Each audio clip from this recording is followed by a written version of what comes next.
Yeah, this side there is sheer drops down. Yeah, but so beautiful, beautiful, beautiful. In this series, I ride the Big Three to commemorate the extraordinary legacy of Thomas Bain, master road builder in South Africa. This is the spectacular Swartberg Pass, the challenging Baviaanskloof, and the beautiful Prince Alfred's Pass. It takes me on a journey of more than 2,200 kilometers from Cape Town all the way to Port Elizabeth and back. Thanks for joining me on this experience and to share the views.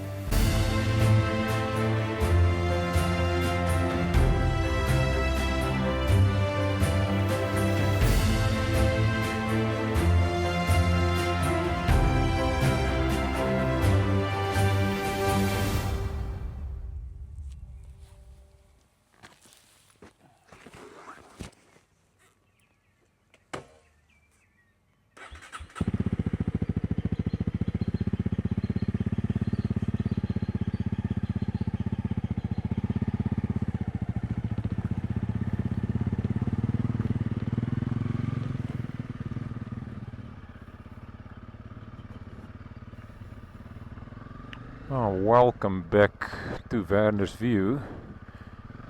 We just pass here. I'm leaving here from Padlangs Restaurant in Patensie. What a wonderful stop. I had a roosterkoek with jam, apricot jam and cheese for breakfast with a cappuccino. So if you've not seen how I ended up in Patensie, please make sure to have a look at the previous video where I departed from a rainy Port Elizabeth and rode all the way to Patensie. Yeah, and there's of course a very good reason why I'm finding myself in Patensie, because this is the gateway or the start to the Baviaanskloof. Now welcome back to this series of trips.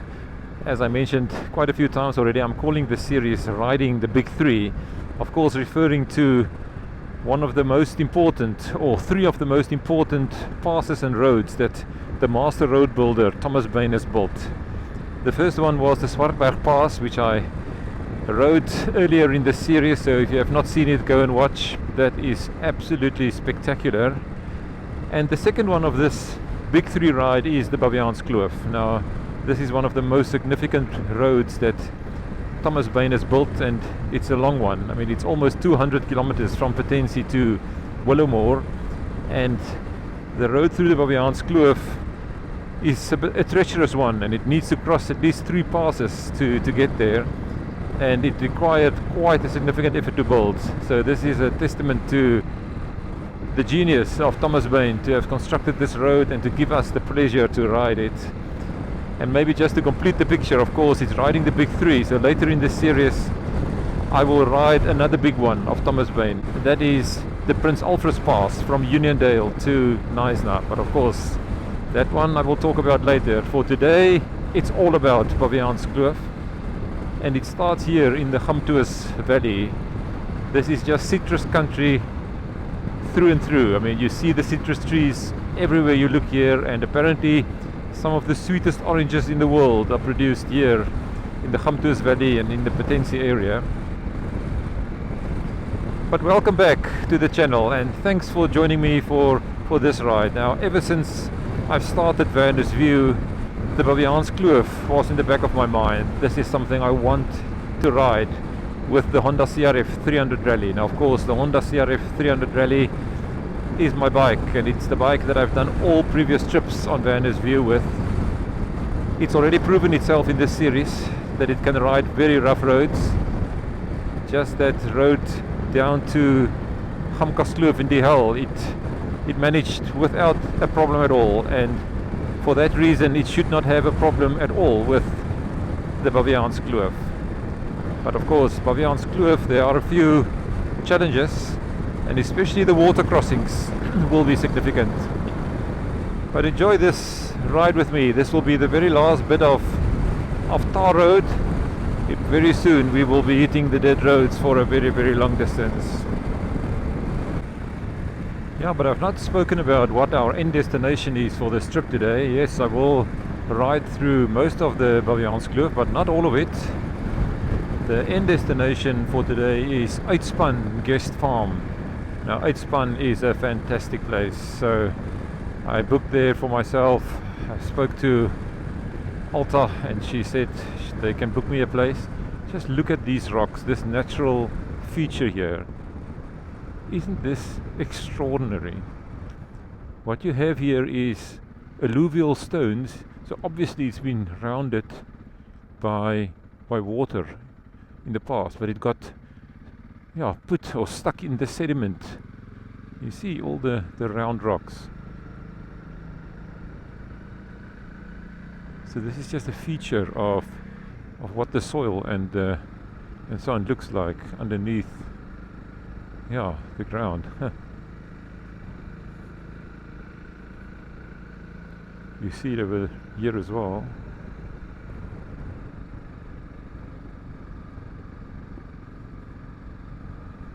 Yeah, and sometimes some of these rocks seems to fall out. I just passed one on the road. You see it here on the left. So obviously the road has been cut through. I just assume it's alluvial kind of stones, but I don't have much of geology knowledge. So if you know more about these stones that is embedded underground, please let me know. But this is beautiful. It goes up there all the way.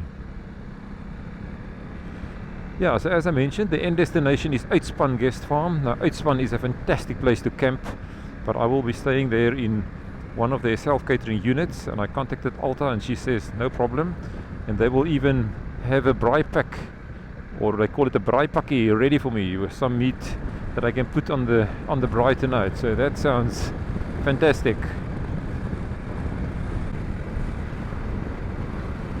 Yeah, so this is the very, very last of the tar road.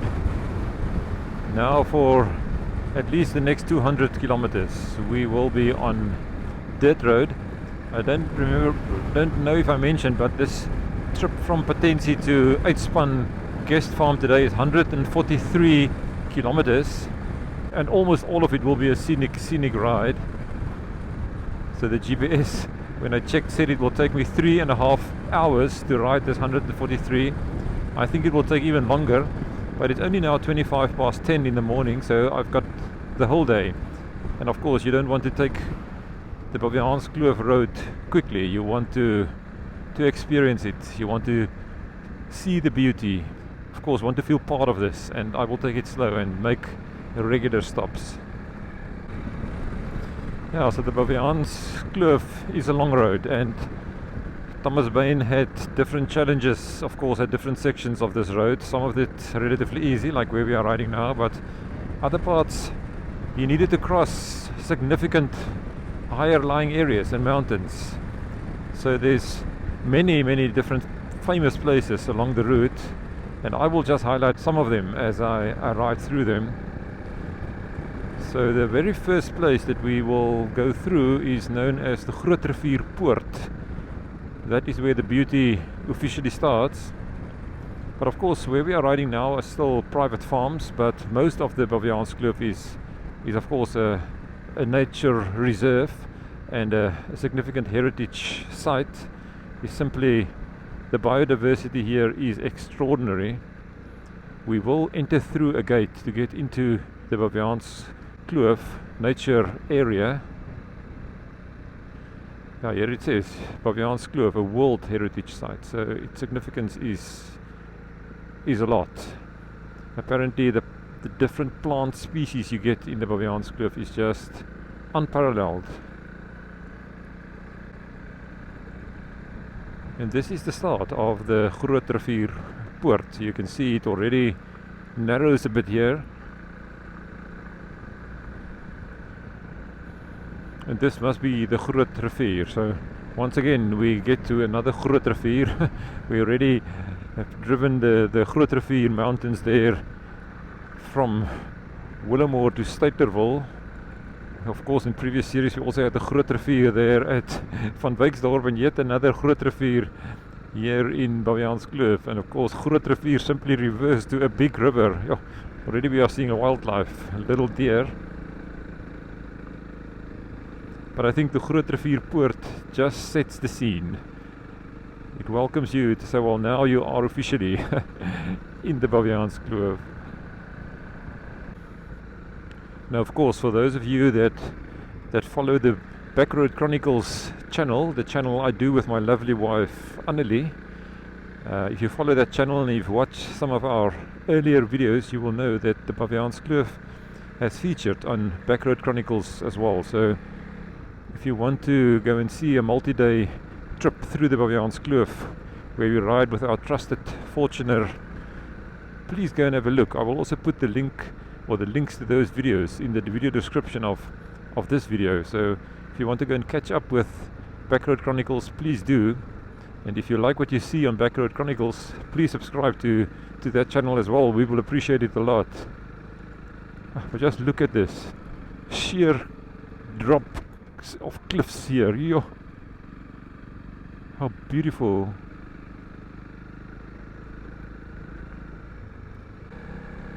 Yeah, this is going to be slow riding. Even where I can go fast, I will not go fast. Why rush this when you have the whole day? Drink in the beauty.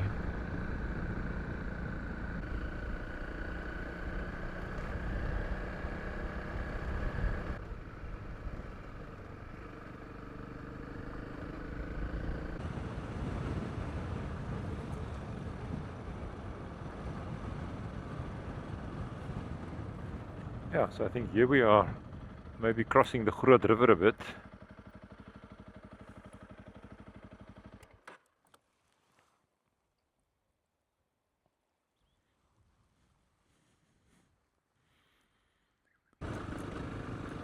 But let's just maybe reflect a little bit more on Thomas Bain. Thomas Bain built this pass between 1880 and 1890. So that was actually very late in his life, and it provided true access to the, well, wilderness area of the Baviaanskloof between Patensie and Willowmore. And this is regarded as one of his most significant works simply because of the length of this road. I mean, as I said, 200 kilometers, and it was also one of the last roads that he built, because Thomas Bain died in 1893, so not very long after he built this road. So yeah, it's very much in honor of him and thanks to him that we can enjoy this road today. And of course it is not tarred. At some parts it will become very narrow, and for an adventure rider, or if you want to take a 4x4 vehicle or a high clearance vehicle, it's got all the elements. It's got the beauty, it's got normal dirt roads, it's got numerous water crossings. You have some area that feels like jungle, almost referring or resembling the Knysna forest, and then you do pass over quite high mountains. All of it is there.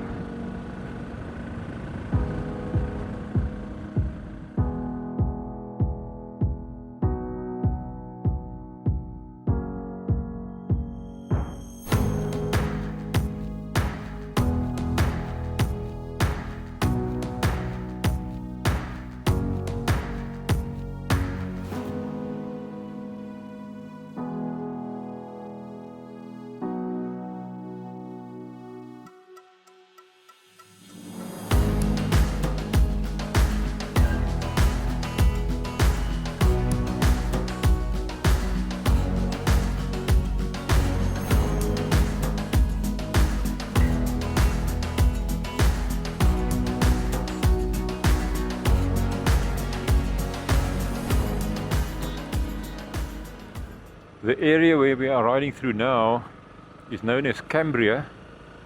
So it's a bit broader, the valley here, and the name Cambria was bestowed upon this part of the Baviaanskloof by an early Welsh visitor, because he thought this area of the Baviaanskloof resembles his home country of Wales, and of course Cambria also refers to Wales. So yeah, interesting snippet of history. And the name stuck because it is still called Cambria today.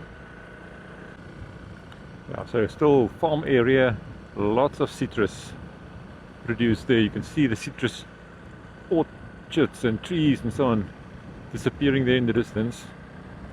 So this valley remains very suitable for for citrus production. Yeah, so this is the turn off to Kudukaya. Now Kudukaya is a famous campsite here in the Baviaanskloof.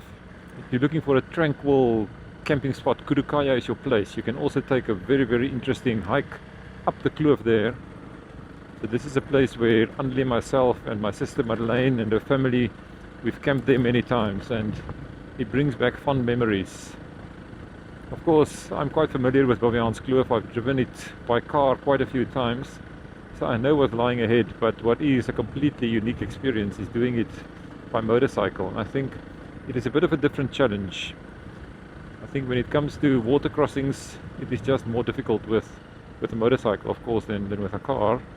But I'm looking forward to the challenge. I think you need a little bit of risk to increase the fun as well, but you know me, I'm not one that will take chances. I am not after this for the adrenaline, I'm after this for the beauty, and I do need to make these water crossings to be able to ride the whole Baviaanskloof. So I will take it as it comes, but I will be careful when I take it. We are not too far away from the gate of the Baviaanskloof Reserve. I will soon have to make a stop and pay a little bit of money to just enter this wonderful area. We're also passing a farm now that says Home of Cambria, so this is definitely the Cambria area, or the Cambria area, I'm not sure how to pronounce it. Apparently this is the place where you get the sweetest oranges in all of the Poortjies Valley. I think I previously said it's in Patensie, but apparently it is here, just as you enter the Baviaanskloof proper, you get the sweetest oranges.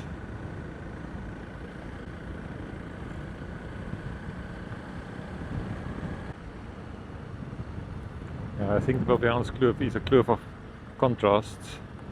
Here you get a little bit of a sense of denser vegetation already. I think this is the start of the so-called Poortjies Valley. So the Poortjies Valley is this part of the road where it descends a little bit into the forest. But I think the Poortjies Valley is really only after the entrance gate, but this already feels like the Poortjies Valley.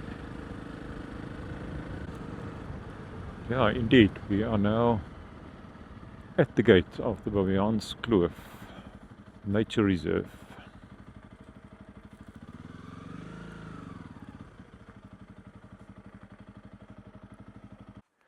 Okay, so I just need to make a payment. It's really not expensive. 67 Rand. I don't think that is too bad. Just get some money out.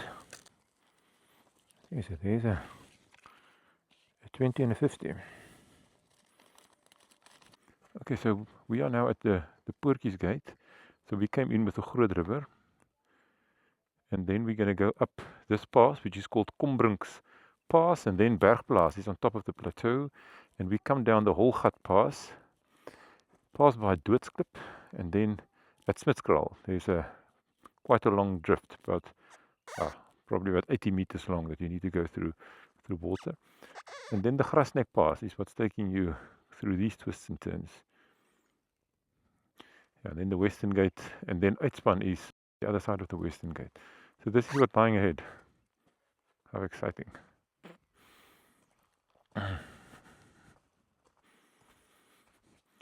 Dankie Klasie. Hup.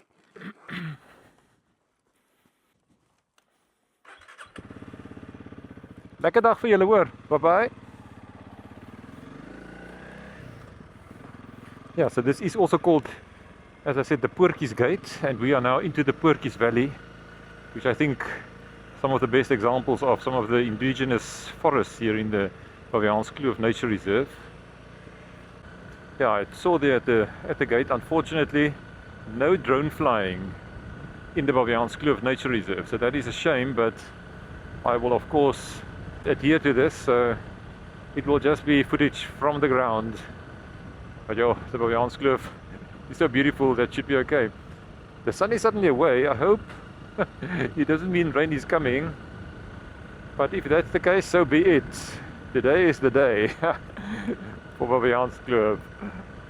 It's still another 106 kilometers to the end destination for today, so The next 106 kilometers is what is the exciting part. So we of course riding Baviaanskloof east to west. So the eastern gate is then called the Poortjies Gate.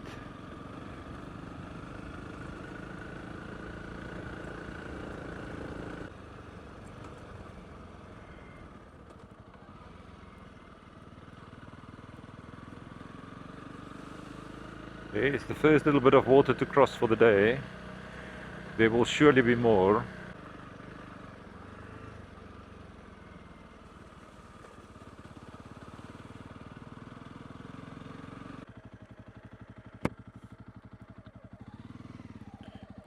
Yeah, it seems the rain wants to come down a bit harder, but I don't feel like putting on my rain jacket, but I might not have a choice.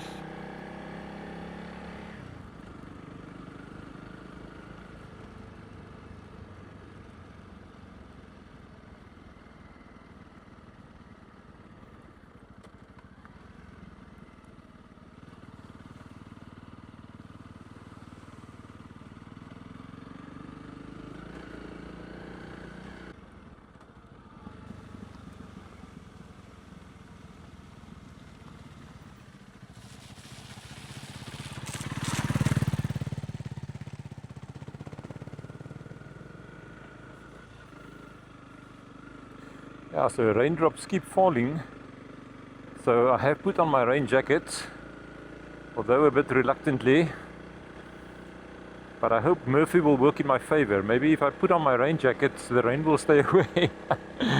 Let's see. But it is certainly very pleasant outside. This Poortjies Valley, beautiful, beautiful.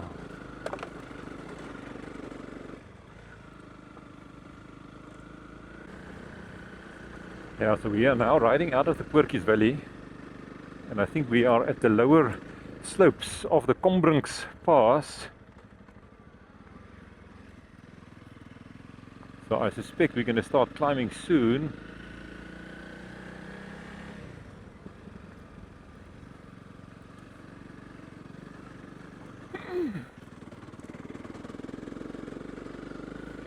Yeah, certainly some climbing. So the Combrink Pass is one of at least 3 passes in the Baviaanskloof, and this is the steepest one and also the highest altitude.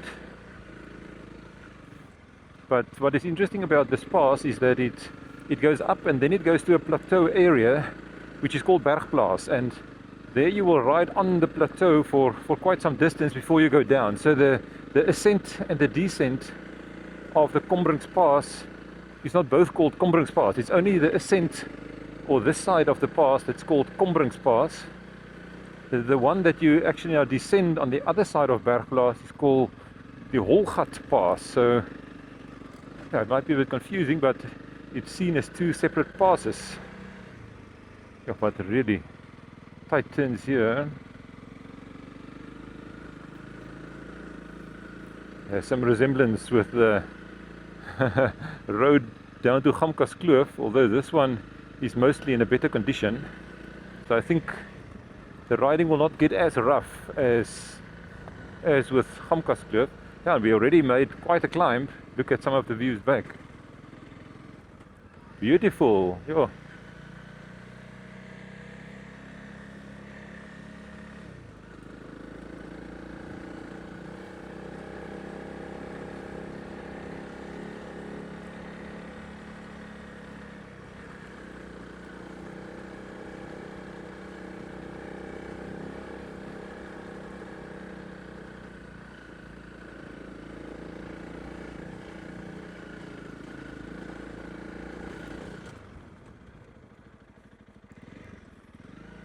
Yeah, really tight turns.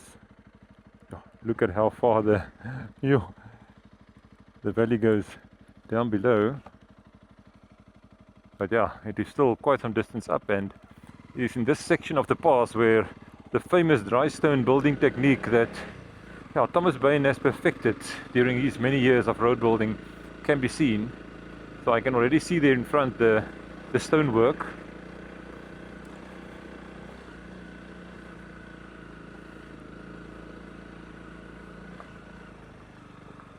But you can see that water has flowed here. There's significant damage to some parts of the road.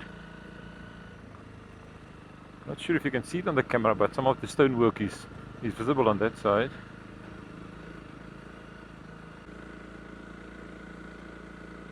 Yeah, on this side there is sheer drops down. Yeah, but so beautiful, beautiful, beautiful.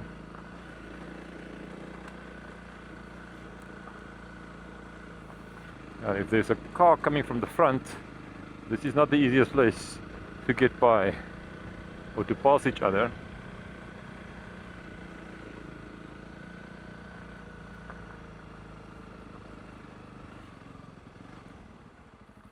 Yeah, so maybe you can see it here in front, the stonework, the dry stonework. So this must date from the 1880s to the 1890s when this pass was built. I always find it amazing, these passes that Thomas Bain built, that it simply stays intact. It stays as it was built. Yeah, they knew what they were doing. And as far as I understand, the dry stone technique means there's no cement also used. You just need to stack the stones, I presume, in a specific way, and then it will stay put and support the road above. So there's certain sections where some concrete has been added. I suppose if things become a bit wet, it might be difficult to drive or to ride here.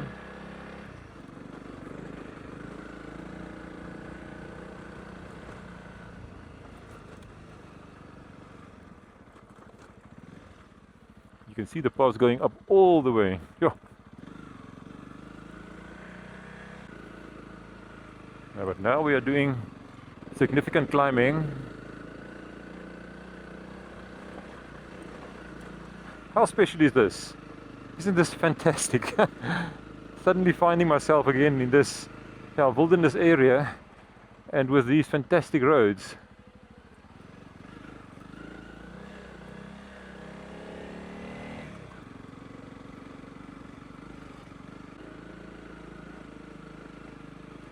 No, Combrink Pass. Highly recommend it.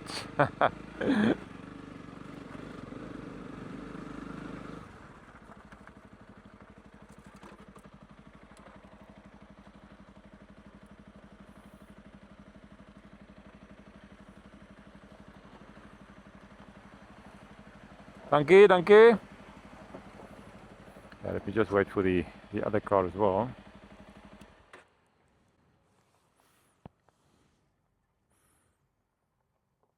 Yeah, but it's dead quiet now. Really protected from the wind here. Hello. Are you enjoying it? Shaking around. I think maybe I'm shaking less on the bike. I think so. Have you ever done this? I've done the Baviaanskloof quite a few times by car, but it's the first time by motorcycle. Yeah. Where are you heading to? I'm back to Cape Town. I actually started this weekend, so all the way to Port Elizabeth, and now I'm finding my way back. I'm riding what I call the Big Three, the Thomas Bain Big Three passes and roads. Eh? This one is Thomas Bain. It's one of the last ones he built. It's a 200-kilometer road from Patensie to Willowmore. And yeah, and the other two, the one I already did, the Swartberg Pass, of course, that was his masterpiece. Is that easier than this? The Swartberg Pass itself is easier because it's a broader road, but I went down to Gamkaskloof in the Hell, and that's worse than this. Yeah, no, it's much rougher, but it was very exciting. And then the third one I'm going to ride is the Prince Alfred Pass, of course. Have you done that one? Because that... Oh, okay. Now, the Prince Alfred Pass is from Uniondale to Knysna.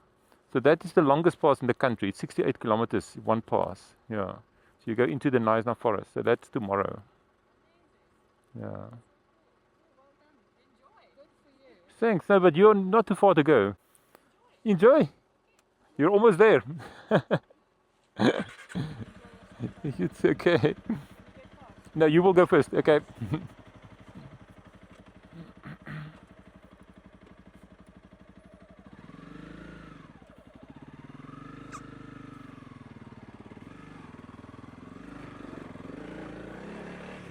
Ah, what friendly ladies. They are on an adventure. You probably heard the conversation. So they say this is their first proper adventure ride they're doing, but they got a very good car. If they came this far, they should be fine. And they said no, but Smithskraal is not too deep, so I don't have to worry.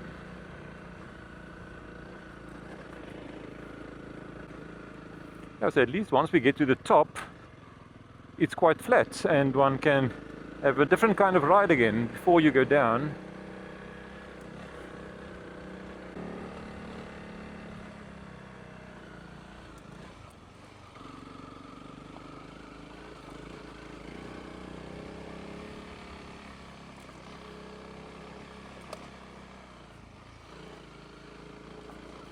I'm not so comfortable standing up. My problem is that my steps for my feet is too high, so I cannot stand low enough, but sometimes it's just better. Of course, mostly it's better to stand because you just have more flexibility to do the rough parts, but I don't feel that stable standing up. I will have to do something about my side steps to lower it a bit so that my center of mass is lower, but that's all good. Yeah, we are almost on the top now. Yeah, but these views back are simply spectacular. Let's just have a look. Yeah, just look at it.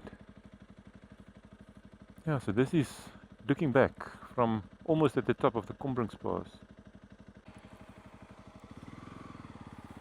Yeah, the bike is heating up a bit, but I think the steepest parts are now behind us.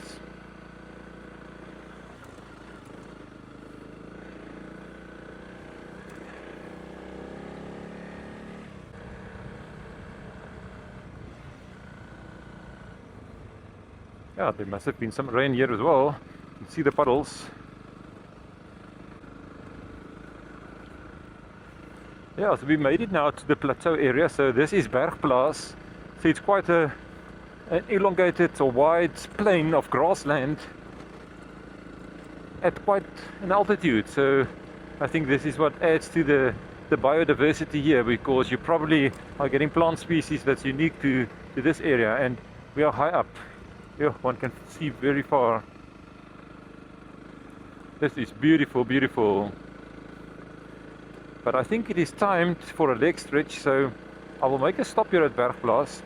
Bergplaas has got a famous mountain hut where one can stay in the reserve, so you book it through the nature reserve. We've stayed there before and we featured it on Backroad Chronicles. I'm adding the link to the Backroad Chronicles videos where we drove with the Fortuner through the Baviaanskloof. So if you want to go and have a look at that trip, please go and have a look. But I will just make a stop there. I will see if there's anybody at the Berg hut, but I will stop there if there's nobody, just for a leg stretch. And maybe a drink of water. But the colours are amazing. This is so beautiful, this vegetation, this yellowish shrub. I don't know what it is, I don't live where you know, but this yellowish shrub is just beautiful, beautiful, beautiful. And here one can even pick up a bit of speed. And yeah, it seems like the rain has also subsided now a bit. Yeah, I think this is the highest we will be in the Baviaanskloof. So although we are talking about the kloof, we are now at the top. So let's make a turn here. This is the turn to Bergplaas. Let's go and have a look at the hut. Oh, this route looks even a bit more rough.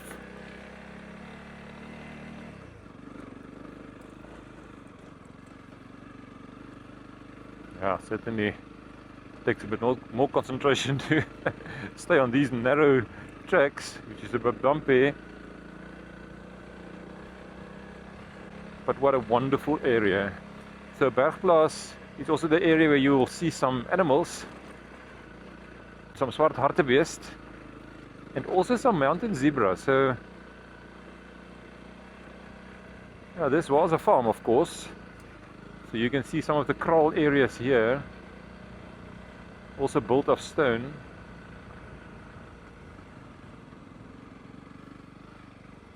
Yeah, so this is the the kraal.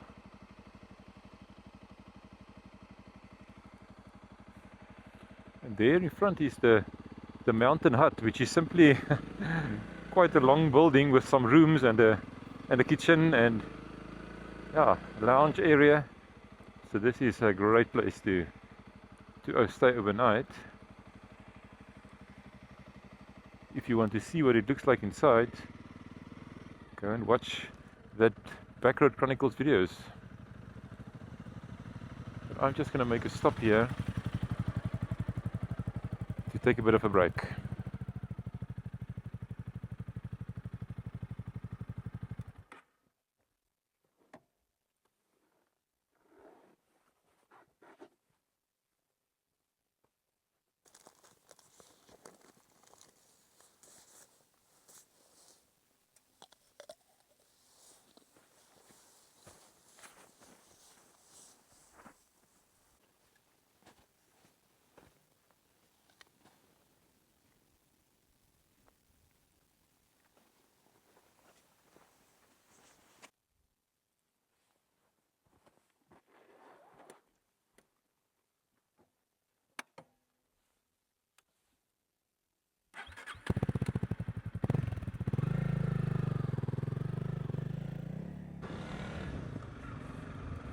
Okay, let's continue here from the Berghut at Bergplaas. Oh, one can breathe here. You can see so far in so many directions because you are so high up. But yeah, still some distance to go for my destination for today. I will see now on the GPS what it says. It just wants to get me back onto the main road. But we're now just going to continue a bit further on this plateau of the Bergplaas area. And then we need to descend down the Holgat Pass.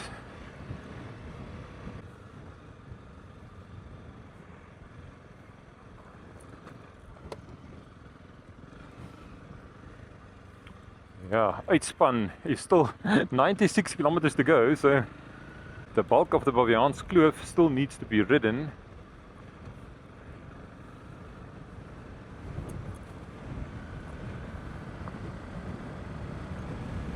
Yeah, it feels like I'm riding on top of the world.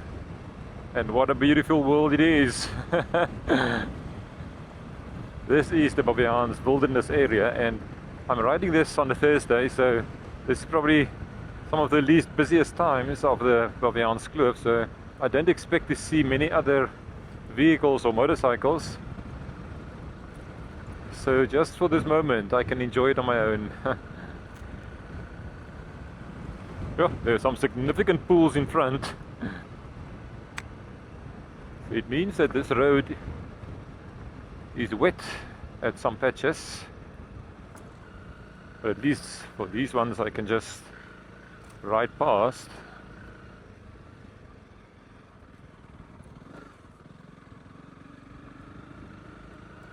All good.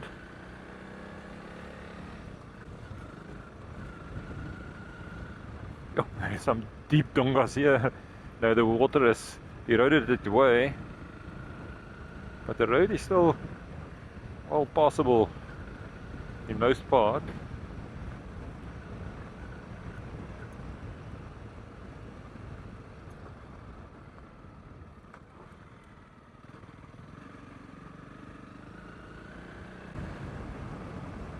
Yeah, you just need to decide on which side of this donga you need to be.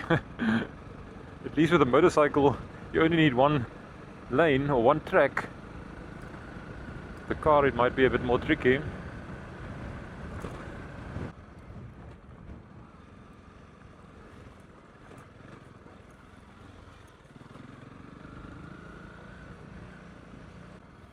Yeah, we've made it now to the other side of the Bergplaas plateau. There is a bit of an information board here, actually 3 boards. So they talk about some of the species that you get here. Hewitt's ghost frog. Hartebeest, yes, hartebeest is there. Mountain reedbuck. Yeah. Aloes, the Cape Mountain zebra in the Baviaanskloof. Yeah, so all kinds of information here. But this is also the spot where you have a walkway to a little cable car that is crossing this valley, and that is what was used, or this gorge, that was what was used in the past to transport goods across this extremely deep gorge. Because we are going to go down the Holgat Pass now. Now the Holgat Pass is also very steep down, but yeah, I think it's going to be an exciting ride.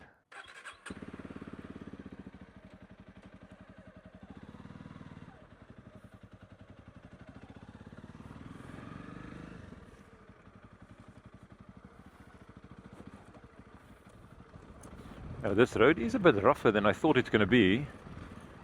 It's simply water damage, but you can see how the road falls away here in front.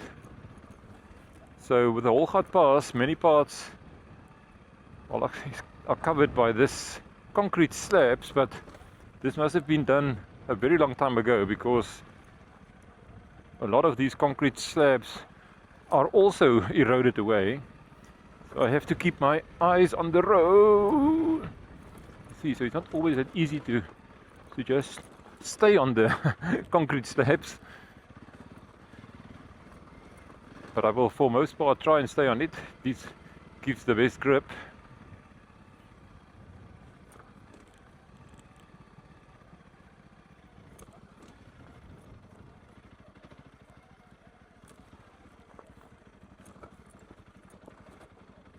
Yeah.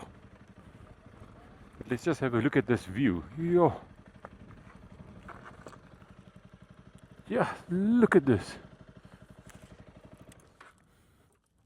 So, yeah, this is the top of the Holgat Pass. So you can see, I don't know if you can see it on the camera, but there's a piece of road that sticks out. So that is down in the valley. And then around that almost sentinel peak is Doodsklip. And we are going to go all the way out. Yeah, great stuff.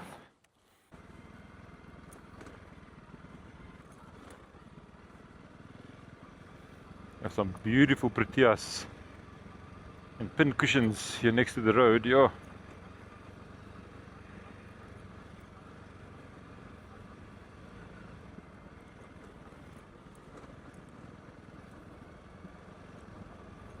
Well, so far so good down the Holgat Pass.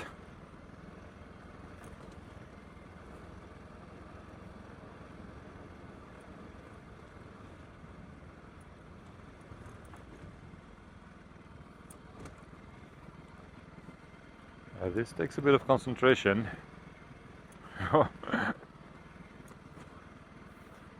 But it resembles the hell, or the Baviaanskloof road down, don't you think? There's also some concrete patches on that road. You can also look down very far below where you are going.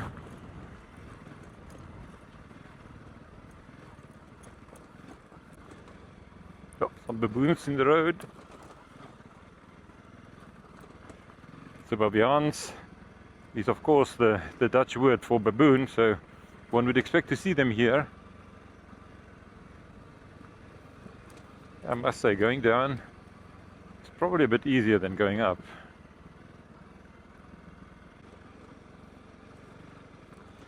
I am absolutely loving this. This is a bit of a challenge, and it causes concentration, or it requires concentration. But how lovely, how lovely.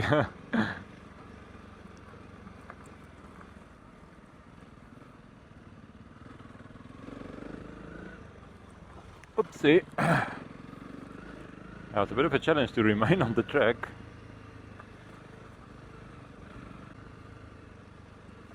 Yeah, I think we are almost at the bottom of the Holgat Pass. Yes, here we are crossing the stream. Yeah, that was fun. Yeah. Not too hectic, but fun to ride. Yeah. Okay, but there's still a little bit of descending, so maybe the Holgat Pass is not quite done. Certainly an interesting GPS prospect that I can see here on the map in front of me.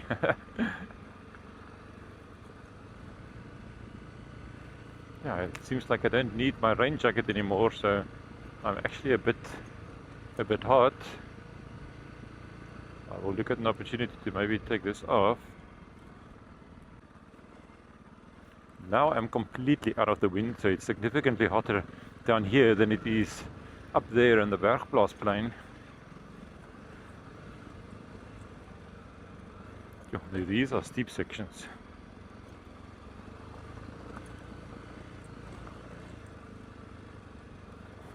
Then it disappears here into the forest.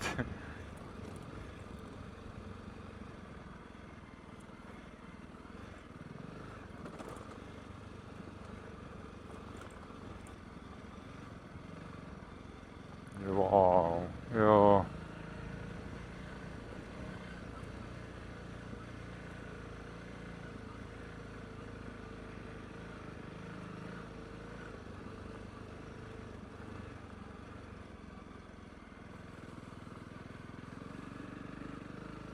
I think let me take off my rain jacket and make a stop here.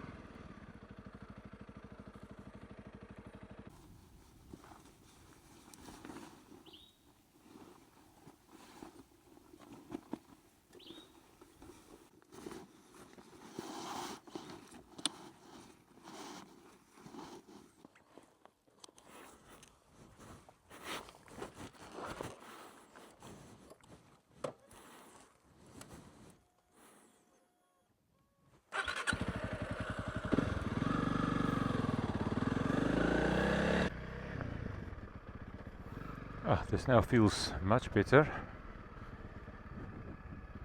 and the sun is coming out, so this is looking very good. Now, quite clear water, you can see exactly where you're going.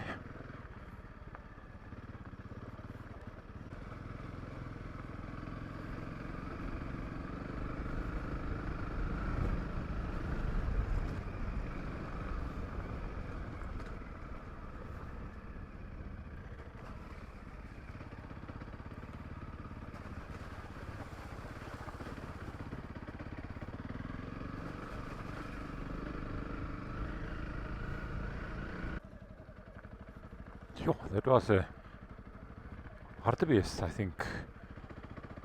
It's almost a bit late to see it.